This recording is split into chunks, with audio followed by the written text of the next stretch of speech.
This is my lovely film camera, Elbrus. He's great, and I've gotten some awesome shots with him. But you know, sometimes I mess up and get some pretty bad shots, and that's what all of these are. And I often like to paint on them to give them an extra life, so that's what we're gonna do. We're gonna paint on these.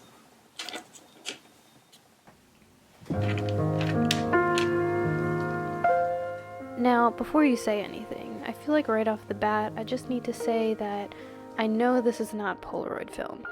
This is actually Fujifilm. But Polaroid paintings has such a nice ring to it, you know? So yeah, please just go with it.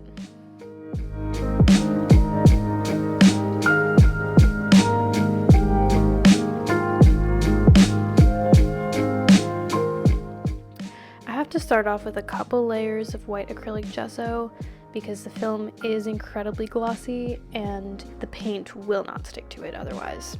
I have a lot of experience painting on Polaroids, and I think I always go back to them because I can enjoy taking photos knowing that no film will ever go to waste. And we all know that Mother Earth likes that option the best too.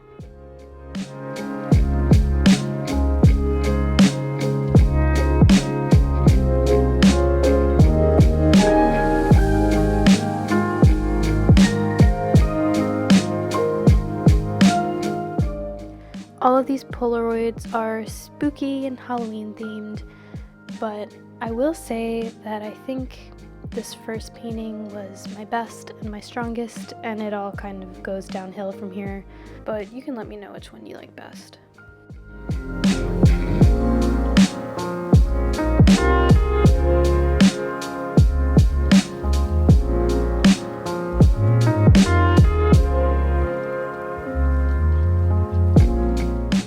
This painting was heavily inspired by a picture that I saw on Pinterest that I will link below it's basically two trick-or-treaters, one's wearing just a pumpkin head and the other one's wearing just the ghost sheet. And the ghost is the one that I decided to paint because I've always wanted to have a sheet ghost costume. I could see that it wouldn't be very practical, but it's just always something I wanted to do. I mean, it's the coolest, most classic and iconic Halloween costume, and I think it's definitely underrated.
Especially since all these trees are in the background, all of the leaves are really just a suggestion of where leaves would go, and it kind of has that blurred out of focus effect when you just kind of throw smudges near the branches, and I really love that.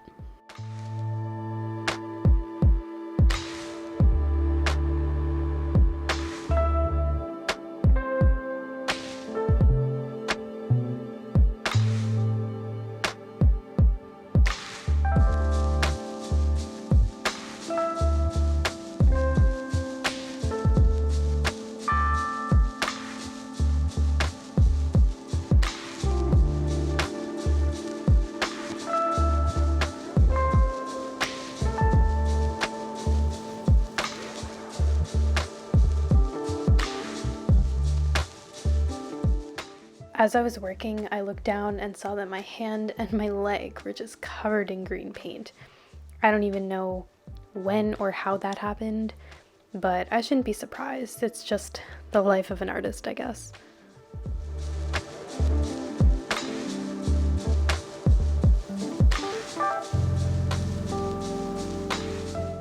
Painting people and fabric really isn't my thing, so this is gonna look pretty bad before it gets good.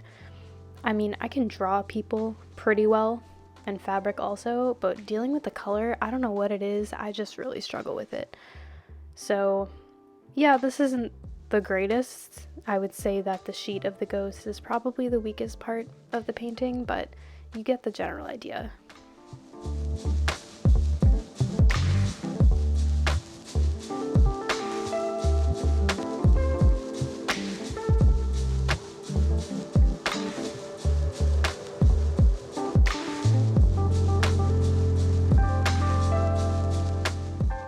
And in the photo, the kid wearing the ghost costume was holding this tiny little jack-o'-lantern candy basket, and it's just the cutest little thing, so obviously I had to add that into mine too.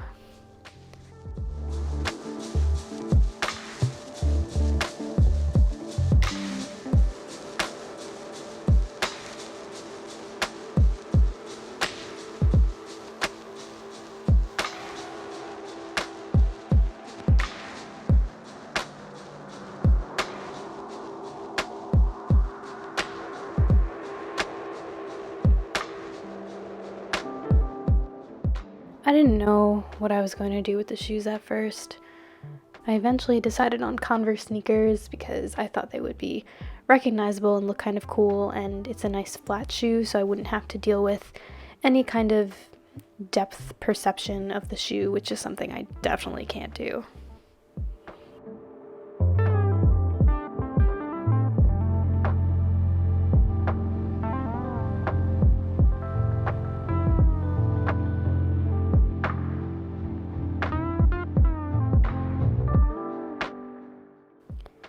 Anything outside of painting nature is very much out of my comfort zone, so I felt so much better being able to work on the leaves again. I definitely loved the challenge of painting this little ghost dude, but I definitely feel happier and more comfortable working on things like the leaves and the trees.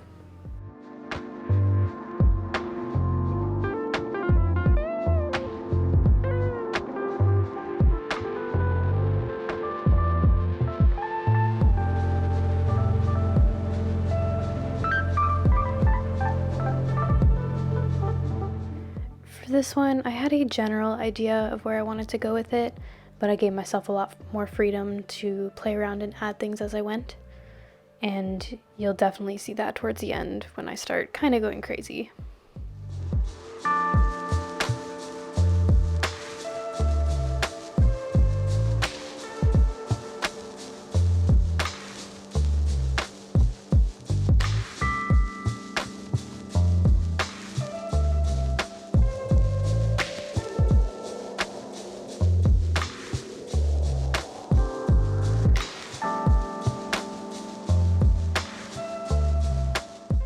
When working on this one, I really realized how thin the paint was. I needed so many layers to cover up the gesso in the background as well as to create the pumpkins. But I kind of like that because it had a more painterly, impressionistic feel because you could really see all of my brush strokes, and I like that a lot. And I decided to add different ombres of color, such as around the moon and also in the center, where I want to put my subject. And I know it's a little lumpy, but I don't know, I think I kind of like it.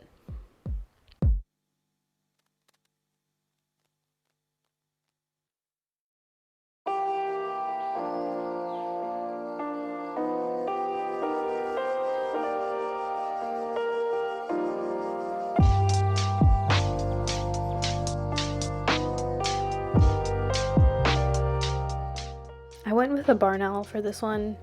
I really see them as a fall animal, and I thought it would be really cute to have a barn owl in a pumpkin patch.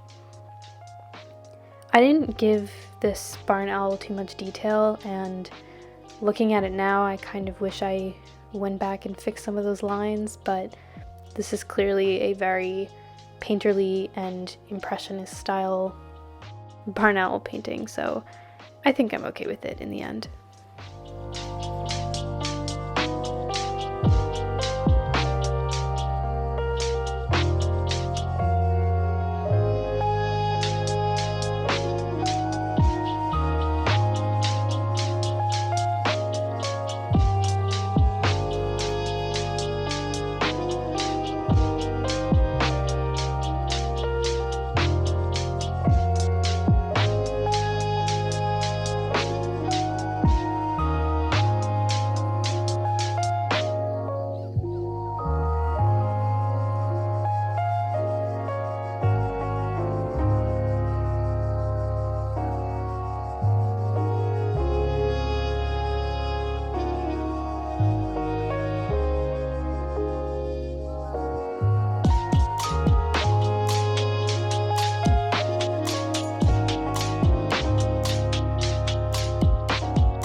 This is the type of painting where I'm not really trying to make anything look realistic, and adding those berries on the branches and those eerie, mystical stars in the sky really emphasize the fact that this is supposed to be more of a magical feeling painting, not necessarily look like a photograph.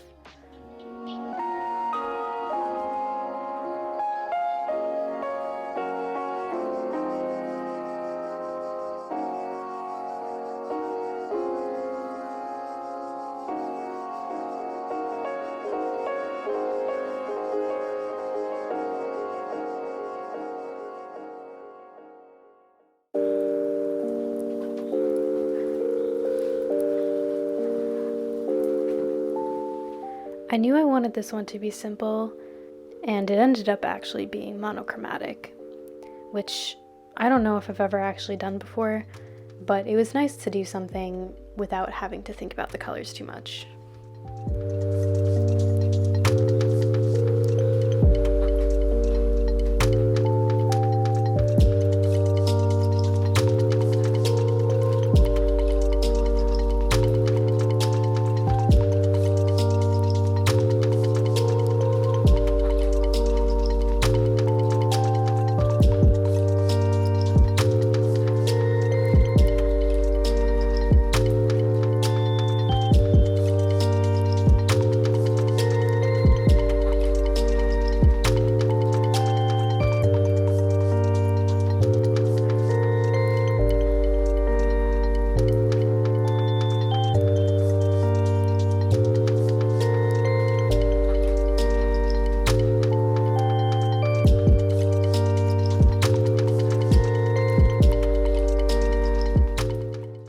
I went for a spooky nighttime cemetery with just a few headstones, and I wanted the full moon in the sky and a nice foggy night, and I also wanted to incorporate some sort of animal to keep the theme of my other two pieces.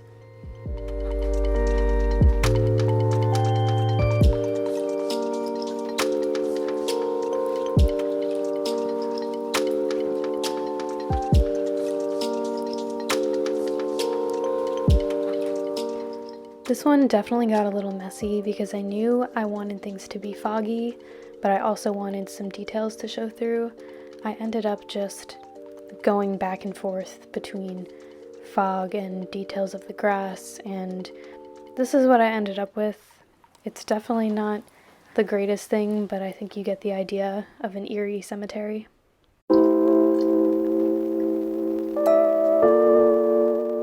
This one's fine. I like the bats, I like the tree, but in the end I only spent a couple minutes on it and I knew I wanted it to be quick. So here's what it looks like. And now for my favorite part, when we turn these paintings into actual Polaroid pictures by revealing those sharp, clean edges.